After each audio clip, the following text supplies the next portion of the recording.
Ladies and gentlemen, we are back at the pod with Piston Distillery and Gumball 3000, and we have a very, very special guest with us, Shmee150. He is a legend in the car game, a legend in the YouTube game.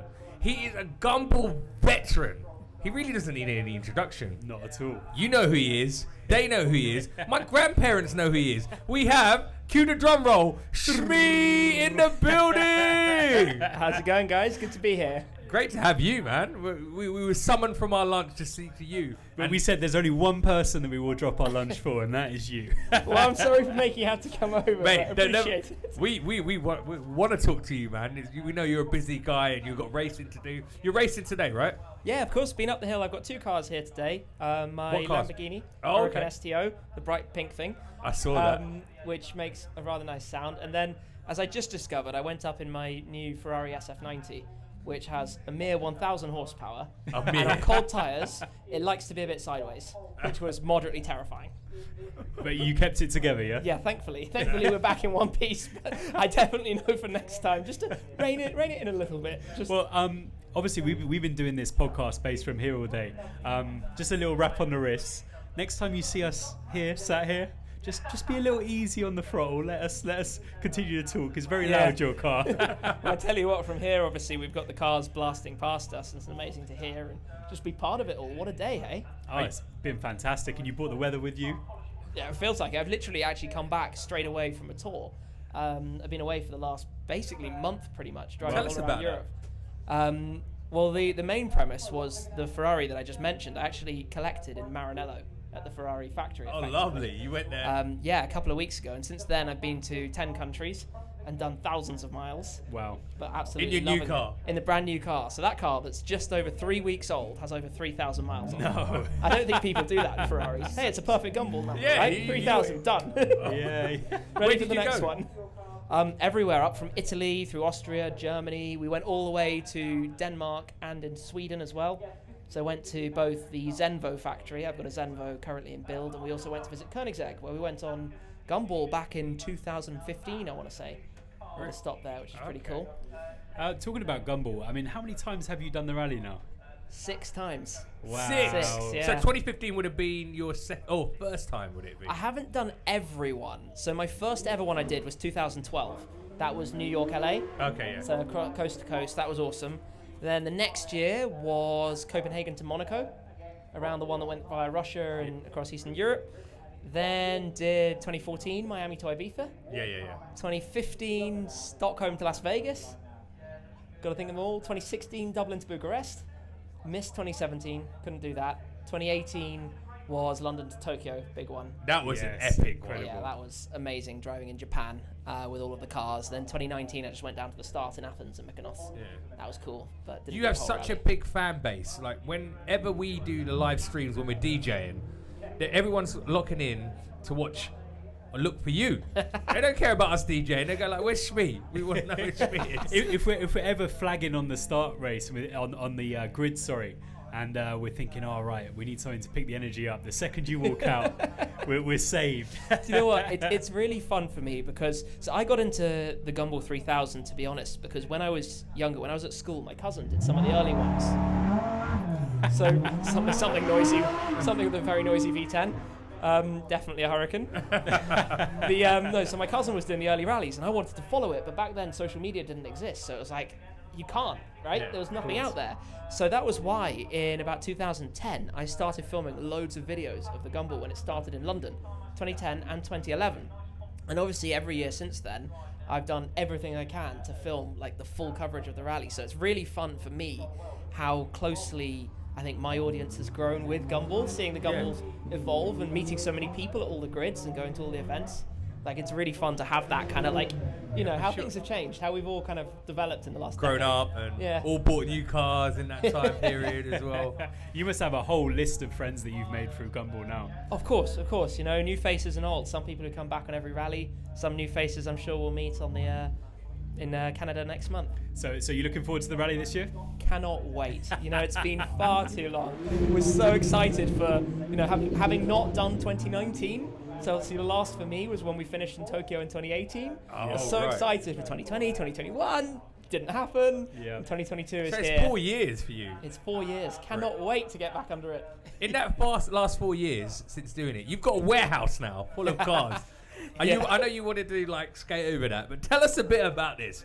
I don't even have a garage with one car, so like a warehouse with loads of cars blows my mind. Well, I think the fun thing for the videos I've created is that we started using a tagline, "Living the Supercar Dream." I say we, myself, and my team who helped me run it all, and that has really been the, I think, overall theme of everything that we've done since. It's sharing the experiences of the kind of cars that a lot of us dreamt about as kids. You know, I certainly did, and I never thought would be possible. So now having my garage is more of a bit of a behind the scenes of what actually goes into looking after those kind of cars, but also the collection, because hey, I'm a car nut at the end of the day, earn some money, blow it on cars.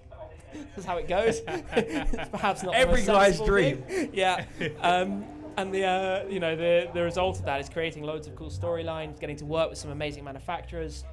You know, things like, even in the last month, you know, visiting 4 or 5 different car factories for companies and meeting, you know, I went out in a car with Christian von Koenigsegg, the founder of the company, recently, and having those kind of opportunities to me is like, how is this possible? You know, that's what younger Tim was like, never in a million years. So it's so fun now, obviously, to be able to kind of live, I guess, my own dream in many ways with the cars in the collection, and like you say, have the warehouse with a very bright, colourful lineup of cars in it. So you said you've met with like a few of the car like factories, and you've been into the places. Like, how does it differ? Are there certain manufacturers that are really nice to you, or are there certain people that are a little bit frosty? You can spill the beans here. It's only us three. I gotta be careful. Only us three. I gotta be careful what I say Steady. here. Do you know what? It really actually depends when you catch people, like on different days. Yeah, for sure. Because let's say in terms of visiting or accessing a factory, if a company has a prototype of a future car going down the line,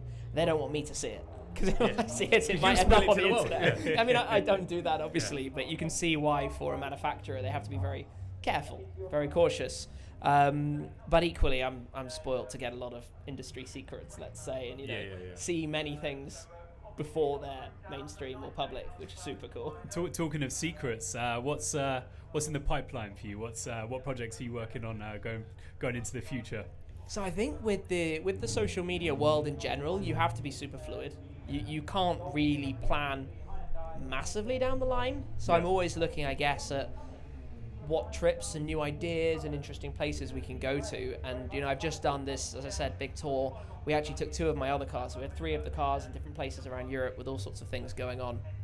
Over winter, I had one of my cars out in the Middle East, out in Dubai, which was a whole new adventure. And then obviously over the last year, the garage, the warehouse has been a big project, taking a lot of time.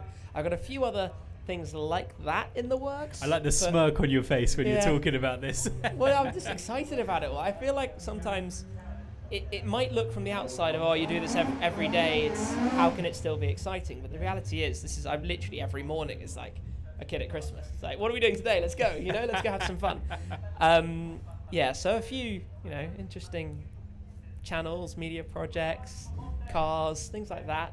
I can't say too much because it takes away the fun for the videos. Of course. You can't spoil the surprise, Andrew. Come on, man. He's like this all the time, man. At Christmas, he's trying to open his presents. He don't like surprises. But Shmee, you've got a warehouse full of cars. What is your favourite? Is it the Lamborghini STO? So I tell you what, the STO is my first ever Lamborghini, and I knew a Lambo, wherever you go, makes people go crazy, but I never realised how much that's the case. I've never driven a car like it. And now, specking one in pink and yellow was probably not the way to be discreet, shall we say. But the craziness of driving the thing, it's not the fastest, it's not the most dynamic thing in the world compared to some of the other silly things that are out there now, but from an attention point of view, it's mad.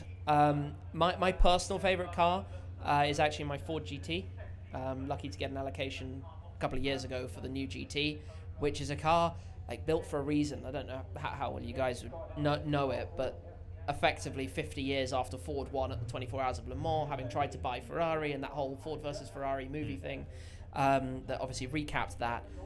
It's just a car with a major story behind it, and such a kind of passionate community as well. There are some really cool gatherings and events and stuff with the Ford GT owners, so it's a really special car. Really? Yeah. Speaking of favourite cars, what's your favourite car in the paddock? Is it the Lamborghini Moira?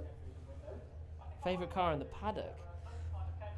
Favorite car in the paddock. Actually, it's either going to be the Lexus LFA or the Porsche Carrera GT. One of Is those that the two. ones that you can just see there? Is that? But those are like. So I permanently keep like in my head my dream car list. Yeah. You know, like the cars Yeah, that were on my posters when I was younger were the things that I would love to be able to maybe one day acquire. The top spot of my dream list is a Ferrari F50.